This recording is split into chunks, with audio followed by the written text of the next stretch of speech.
Welcome back to my series about why I choose to have my children solve the Rubik's Cube before I teach them to box.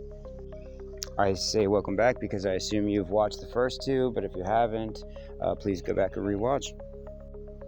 As the video is titled, I hope by now you're in the habit of seeing that the first part of the title indicates what the cube should look like when we're finished, and the second part of the title indicates how that relates to boxing.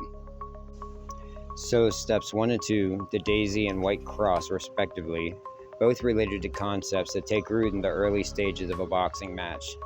So from here on out, I want you to imagine not so much a sequence of events, but a tool belt from which a fighter will be able to pull from. Remembering back on the previous lessons from this series, we know that the orientation of the cube has the yellow at the top and the white at the bottom, and the center squares are fixed on each space. Okay, so the first thing that you have to know is that there are multiple conditions that need to be met in order to perform either the right or left trigger. Number 1, the bottom corner has to be vacant. Number 2, either the right or left corner has to be the same as what's in the center facing yourself. And finally, if the white block is on the top, it won't end up on the bottom after performing either the right or left trigger. And therefore, you'll have multiple conditions that you'll need to have in order to proceed with either the right or left trigger. But before we get to that, let's describe how this relates to boxing.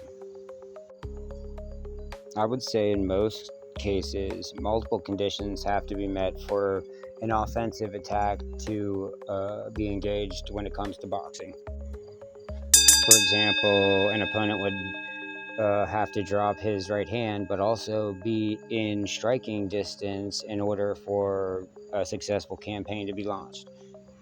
And again, the utility of the Rubik's Cube is that you are not being punched in the face while trying to find where these conditions are met, and you have unlimited amounts of time to solve the Rubik's Cube. Which you can identify these conditions. Now to perform right trigger. Hold the cube like a fastball with your index finger on the cube position that you want to change.